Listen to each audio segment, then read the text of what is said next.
Hi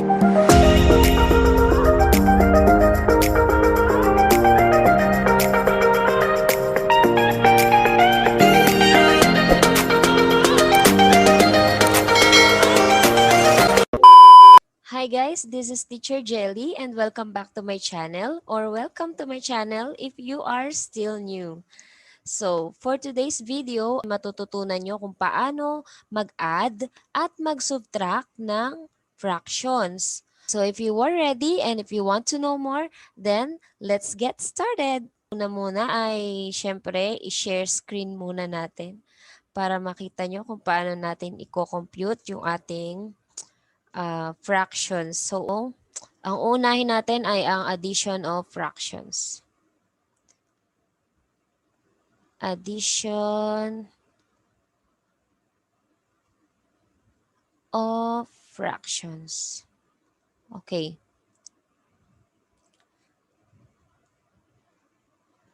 So, before we start sa pag-a-add natin ng fractions, meron muna akong mga points na kailangan yung tandaan. So, una doon ay ang parts of fractions. Ano nga ba ang parts ng fractions? Okay. So, ang una ay ang, 'di ba, meron tayong A over B. So, yan ang fraction natin. So, yung A ay tinatawag nating numerator. Okay, siya yung nasa itaas, yung letter A. So, yung ito namang isang to, ito yung guhit na naghahati. Sa gitna ay yung ating bar line. Ayan, bar line. Or yung operation niya ay division, di ba? Division yan. And then, yung ating letter B sa ibaba, yan ay tinatawag nating denominator.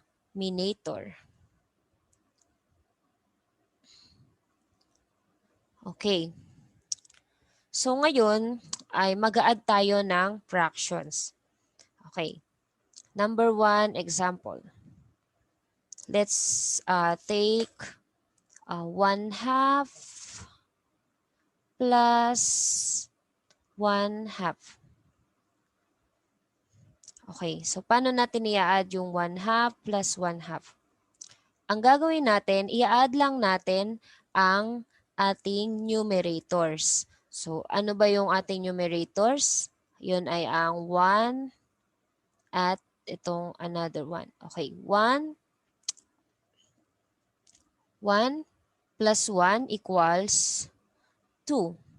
And then, dahil parehas sila ng denominator, ayan, copy lang natin siya dito sa ilalim. Okay? So, 1/2 plus 1/2 equals 2 halves or 2 over 2. And then, it is equal to 1 whole. Correct? So, bakit naging 1 whole? 2 over 2. Sabi natin, ang bar line ay nagre-represent ng division. So, 2 over 2 is 2 divided by 2 equals 1. Okay, so 1 whole. Okay, number 2.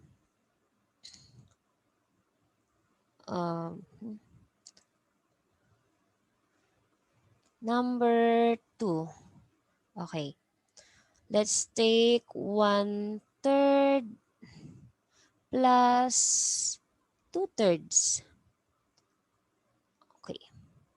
1/3 plus 2/3. So, makikita nyo na yung denominator natin ay pareho ulit. Okay? So, kapag pareho yung ating denominator, tatandaan nyo na kapag nakita nyo na pareho yung denominator ng dalawang fraction na i-add natin, i-add lang natin yung nasa itaas, yung kanilang numerator. So, i-add natin yung 1 plus 2. 1 plus 2 equals 3. Okay? And then, over, bakit naging red? Ayan. Sige. 3 over 3. So let's just copy the denominators. So 3 equals 3 over 3 or 3 divided by 3 equals how many? 1. Diba? So, 1 ulit. Another example, number 3. 1/4 plus 2/4. O yan, paano yan? 1/4 plus 2/4.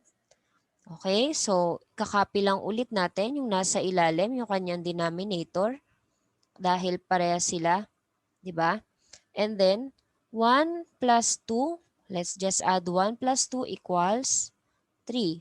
So, the answer is 3/4. Okay.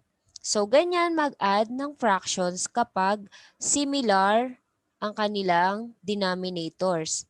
Pero, paano naman kung halimbawa, magkaiba sila ng denominator? For example,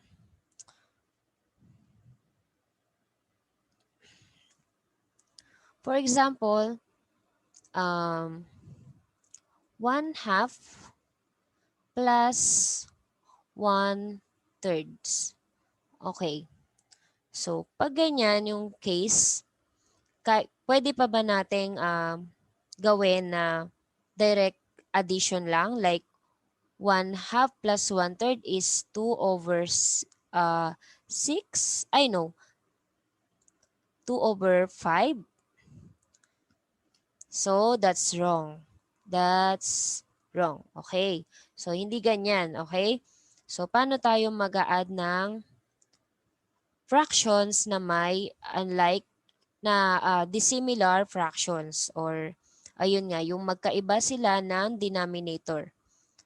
So, okay, mali yan ha, mali yan. Huwag nyo yung gagayahin. Okay, kids. So, let's try to solve it again. 1/2 plus 1/3. So, dito papasok yung tinatawag nating LCD or least pangit. least common denominator. Ayan. So, ano ba yung least common denominator na yan or LCD? Okay. So, let's just erase it muna. Okay. Pag sinabi nating LCD or least common denominator, yun yung multiples ng denominators na common sa kanila. And take note, it is the least. Okay? So, let's just count. Kuhanin natin yung kanilang least common multiple. Okay. Dito muna sa 2. 2, 4, 6, 8, 10, 12. Okay, okay na siguro yan. And then, si 3. 3, 6, 9, 12. Okay. So, dito mapapansin nyo, ang common sa kanilang dalawa ay ang 6 and ang 12. Okay? Pero, sabi natin, ang hahanapin natin ay ang least common multiple or least common denominator. So, that is 6. Okay, so let's just write here 6. 6. Ayan. So, anong susunod natin gagawin? Diba? Nasulat na natin yung kanyang common denominator. So, ito yung ating magiging bagong fraction set. Ayan, yun yung bagong i-add natin na fraction. Pero, ano yung magiging numerators ng dalawang to? So, una, 6 divided by 2. Okay? 6 divided by doon sa unang denominator ng given fraction. 6 divided by 2 is 3. times 1. 3 times 1 is 3. Okay? Equals. Okay, na gets? And then, the other one, gamit tayo ng ibang color. 6 divided by 3 equals 2. Correct? 2 times 1 equals 2. Okay? So, ang ating bagong fraction, okay, let's just recopy this one. 3 over 6 plus 2 over 6 equals, o pwede na ba natin silang i-add? Okay, pwede na kasi pareha na sila ng denominator or yung number, yung digit sa ilalim. Okay, so 3 plus 2 equals 5. And then 6, copy na lang natin yan. So the answer is 5 over 6. Therefore, 1/2 plus 1/3 equals 5 over 6. Okay, nagets ba? Ayan. Another example. Sige, 1 over 4 plus 2 over 8. Okay, ayan. So, 1 over 4 plus 2 over 8 equals, so hindi natin sila pwedeng i-add basta-basta. So, ano yung unang step natin? First step is get the LCD. Okay. Get the LCD. So, paano yun? Kukuhanin natin yung kanilang mga multiples. So, first is 4, 8, 12. O yan, di ba? Okay na siguro yan. Dahil sobrang obvious naman na ang multiple na list sa kanila ay yung 8, yung common. Okay. So, 'di ba? Yan, so cute. Okay, and next, ano yung susunod na step? Isulat natin yung LCD nila or yung common dito sa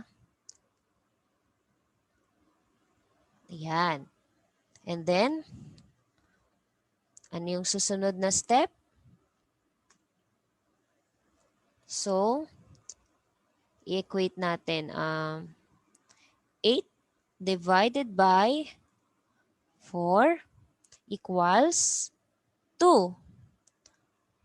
2 times 1 multiplied by 1 equals 2. So, we are going to write here equals 2. Okay. Next, 8 divided by 8 is 1. 1 times 2 is 2. So, equals 2. Okay. So, ayan. Ang nangyari is 2 over 8 plus 2 over 8 equals, o pwede na ba nating i-add? So, pwede na, di ba? So, add natin yung 2 and 2. 2 plus 2 equals 4. And then, let's copy 8. So, meron pa silang common factor. So, kailangan natin silang i-lowest term. So, let's divide both by 4. So, 4 divided by 4 is 1 and 8 divided by 4 is 2. So the final answer is 1/2. Okay. So ayan guys, nagets nyo ba kung paano mag-add ng fractions? Okay. So both addition and subtraction pareho lang ng process. Ang pinagkaiba lang ay yung kanilang sign. So kapag addition, pagsasamahin, kapag subtraction, ibabawas. So pwede ako magbigay ng isang example ng subtraction. Pero sabi ko nga, pareho lang sila ng process and ng principles. So, hindi kayo mahihirapan. So, for subtraction of fractions naman,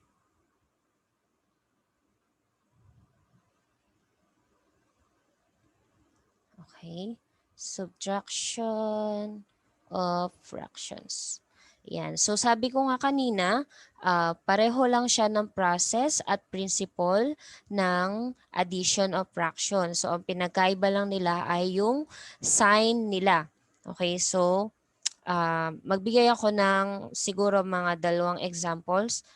So una, yung common ang kanilang denominator. Okay, 4, 9 minus 2/9. Ayan.